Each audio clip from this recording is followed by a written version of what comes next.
여러분 반갑습니다. 미파 제조혁신실무 교육원에 오신 것을 환영합니다. 지금부터 제조혁신활동 분석 기법에 대한 강의를 시작하도록 하겠습니다. 먼저 본 강의를 시작하기에 앞서서 간단한 강사 소개를 드리도록 하면, 미파 제조혁신실무 교육원의 원장이면서 공학박사, 기술사, 지도사인 권오운이 제가 맡아서 진행하겠습니다. 이번 강의는 제조혁신활동 분석 기법에 대한 강의입니다.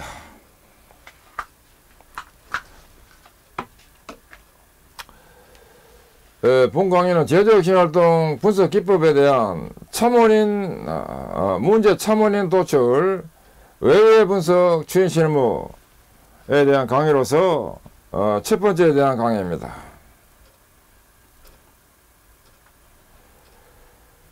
먼저 본교육 내용의 활용 분야입니다. 이 외외 분석은 문제 참원인 도출, 외외 분석 추진 실무로 활용할 수 있고, 테마 개선 진행, 원인 분석 도구로 활용하고, 또한 고장, 불량, 재료 관리한 분석 수법으로 활용할 수 있습니다.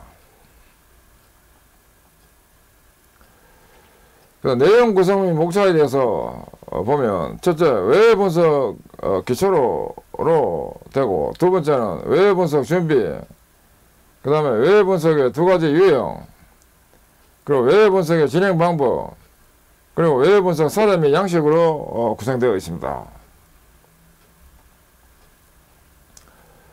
먼저 외외 분석의 기초에 대해서 보도록 하겠습니다. 외외 분석의 기초에서 먼저 외외 분석이란 무엇인가에 대해서 보도록 하겠습니다. 불량이나 고장 현상이 발생하는 요인을 해석하는 수단으로서 규칙적인 순서에서 단계별로 외외를 반복함으로써 요인을 빠짐없이 찾아내는 분석 방법입니다. 이 현상은 이 불량이나 고장 현상이 되겠습니다. 이 현상이 있을 때 이 현상이 왜 일어났는가에 대해서 뭐뭐 때문이다 이렇게 이유를 적고, 또 이제 이유라고 하면 이런 왜 일어났는가에 대해서 1-1이 이제 이유가 되고 1-2가 이유가 되는 것을 기재를 합니다. 그다음 2도 마찬가지, 2가 왜 일어났는가에 대해서 2-1인 이유, 2-2인 이유로 이렇게 기재합니다. 그리고 1-1이 이제 이유인데, 이것은 또 왜 일어났는가에 대해서 1-1-1인 이유, 1-1-2인 이유 이렇게 기재를 하게 되었습니다. 그리고 이 최종의 왜는 이제 이 표시가 최종의 왜인데 현상에 대한 근본 원인이 되겠습니다. 그 왜의 반복에 의해서 빠짐없이 찾아내는 최종의 왜가 현상에 대한 근본 원인이고, 이에 대해 확실하게 효율적인 대책인 재발 방지 대책을 실시하는 것이 되겠습니다. 이런 최종의 왜에는 현상에 대한 근본 원인이 되는 것으로서, 만약에 이런 내용이 급여 기준이 없다, 또는 이런 것이 부품의 재질이 약하다, 또는 이 부분이 설정 위치가 명확하지 않다인 경우에, 급여 기준이 없는 경우에는 급여 기준을 작성하면 되겠고, 부품의 재질이 약한 경우에는 재질의 강성을 높이도록 하고, 설정 위치가 명확하지 않는 경우에는 기준 데이터를 정하도록 하면 되겠습니다.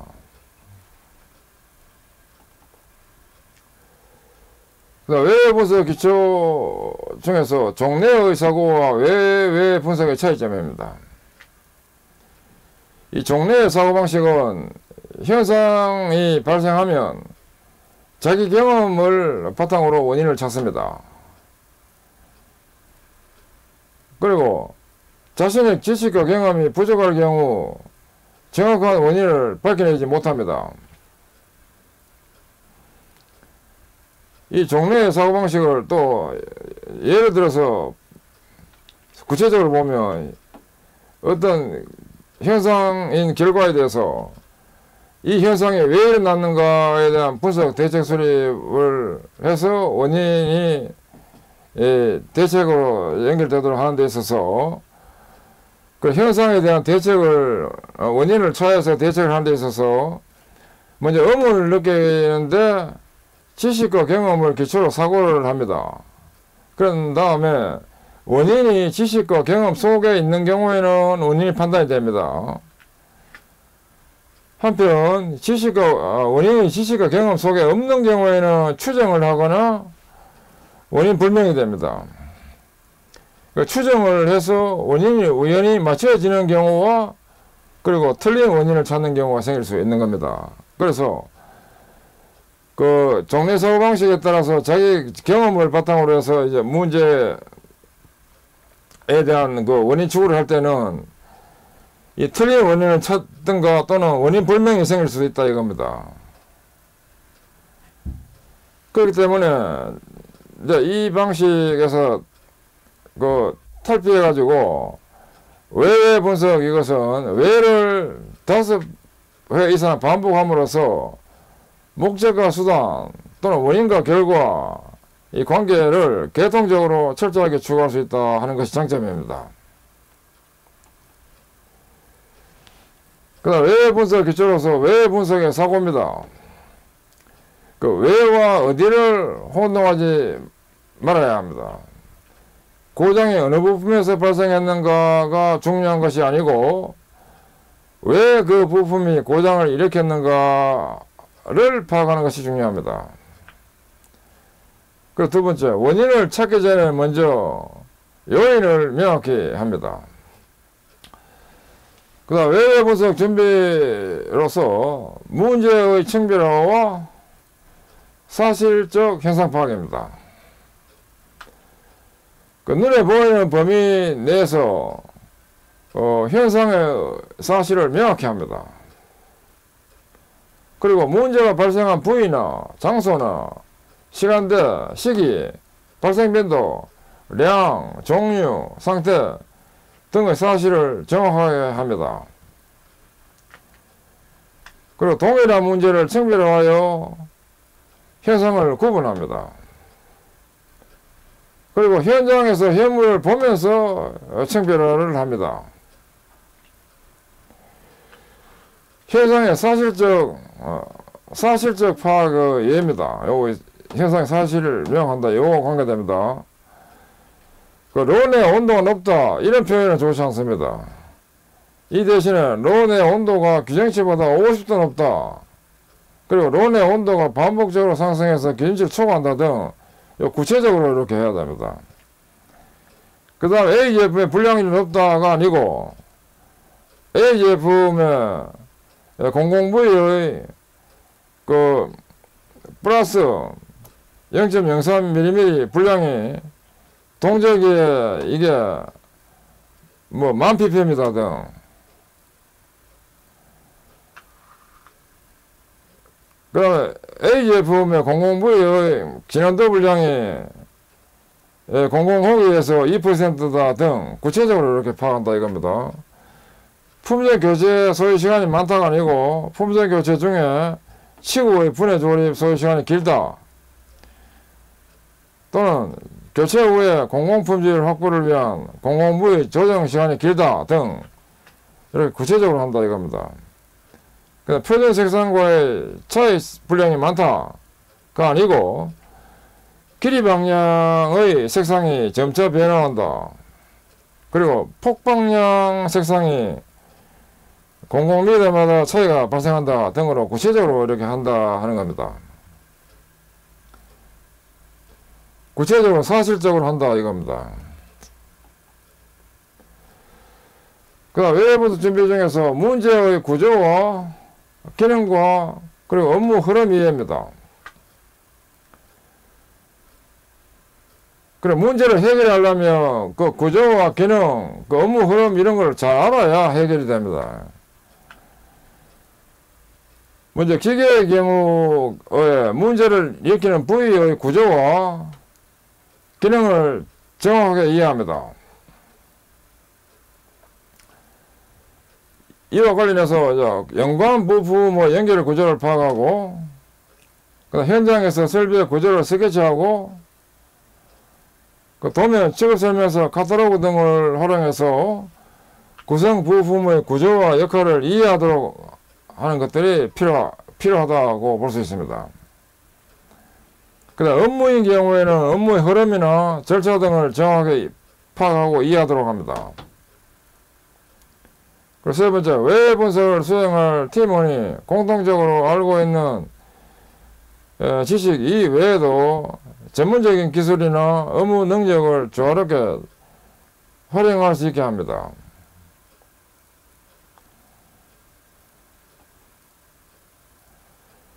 그 다음에 사례로서 그 업무 흐름 이해에 대한 사례로서 공정 개통도를 통한 업무 흐름 이해입니다. 이는 윤활유 급유 개통도의 일부로서 개통도 일부를 이렇게 다이어그램으로 표시를 해서 파악하면 그 업무 흐름 이해를 빨리 할 수 있습니다. 이제 이 부분은 이제 못하고 이거는 펌프입니다. 펌프, 윤활유 펌프. 그 다음에 이제 이 부분은 밸브고, 요거는 압력계, 프레시 게이지, 요거는 이제 필터, 이건 바이패스 배관이고, 온도계, 압력계, 또 요거는 뭐냐면 프레셔 스위치 해가지고 이거는 압력 스위치입니다. 이래서 그 윤활유가 펌프에서 공급이 되고 있는 배관과 계장류 이런 거를 표시를 해서 시스템을 이해하기 쉽도록 정리를 한 예가 되겠습니다. 이렇게 함으로써 공정 개통 이해가 빨리 됩니다. 그 다음에 업무 흐름 이해를 하기 위한 사례로서 업무 흐름도 이해입니다. 이 동그라미 요거는 활동입니다. 활동이고, 화살표 위에 있는 요 부분은 시간입니다. 소요 시간. 활동과 소요 시간인데, 활동이 이제 단계적으로 이거 흘러가는 데 있어서, 어떤 순서로 업무가 이루어지는지, 그리고 단위 업무별로 시간은 얼마나 걸리는지, 이걸 파악을 함으로 해서 전체적인 업무 흐름과 소요시간 이런 거를 제대로 파악하고 소요시간 단축을 하기 위해서 개선이 될 수 있다 이겁니다. 이런 거를 업무 흐름도라고 합니다. 이거.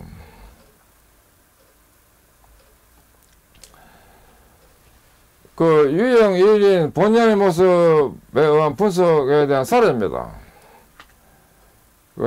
불합리 현상인 볼트가 돌지 않는다에 대해서 우선 조사할 항목을 다 나열하고 조사를 합니다.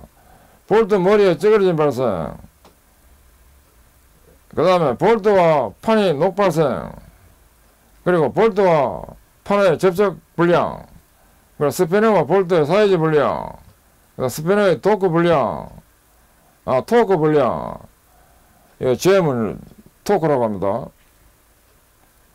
그 조사할 항목을 다 나열하고 그 현장 조사를 합니다. 조사를 하고 그 결과를 기재하는데 상태가 현장 상태가 좋으면 오케이, 현장 실제 상태가 나쁘면 노굿 이렇게 적습니다. 그리고 노굿으로 판정이 되면 이제 외배를 실시합니다. 그러니까 왜 볼트와 판이 녹발생되었는가? 양쪽 제품 모두 철제품이다. 항상 물기가 있다. 이런 식으로 해가지고 파악하는 것을 본연의 모습에 의한 분석이라고 합니다. 그 다음 두 번째는 원리원칙에 의한 어프로치법입니다. 첫째, 원리라는 것은 설비나 업무의 근본 원리, 가공 원리가 무엇인가를 파악하는 것입니다. 두 번째, 원칙이란 가공 원리를 만족하기 위해서 지켜야 할 도리를 말합니다.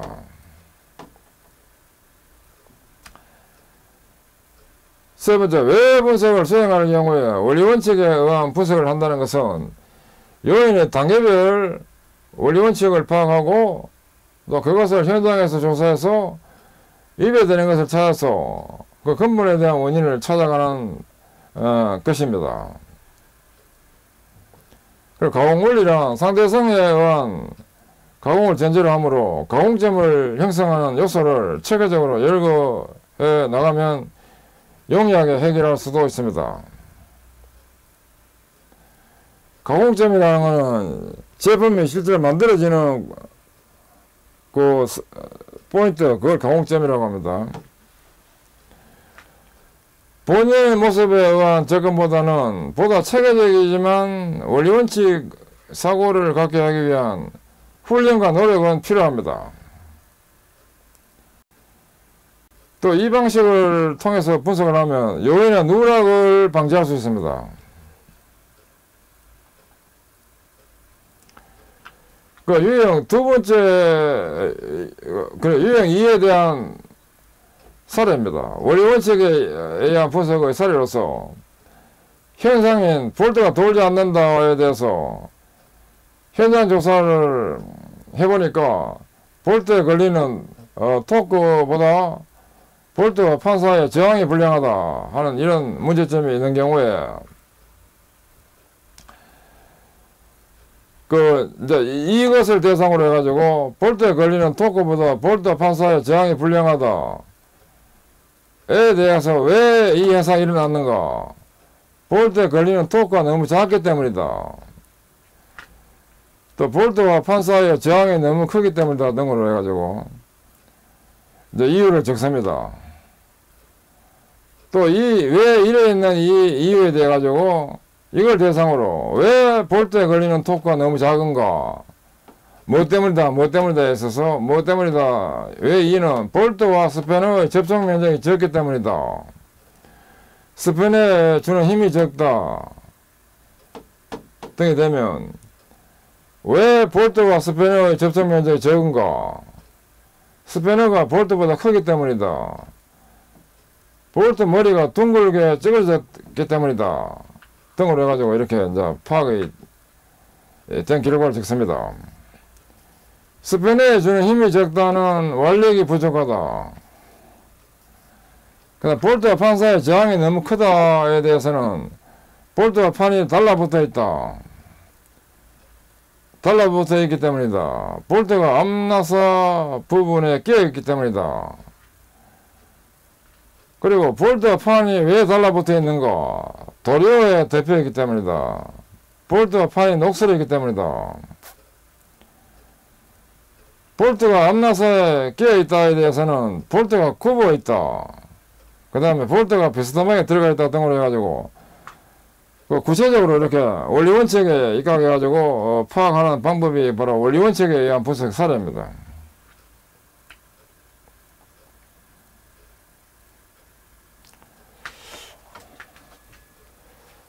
예, 지금까지 학습하시느라 수고하셨습니다.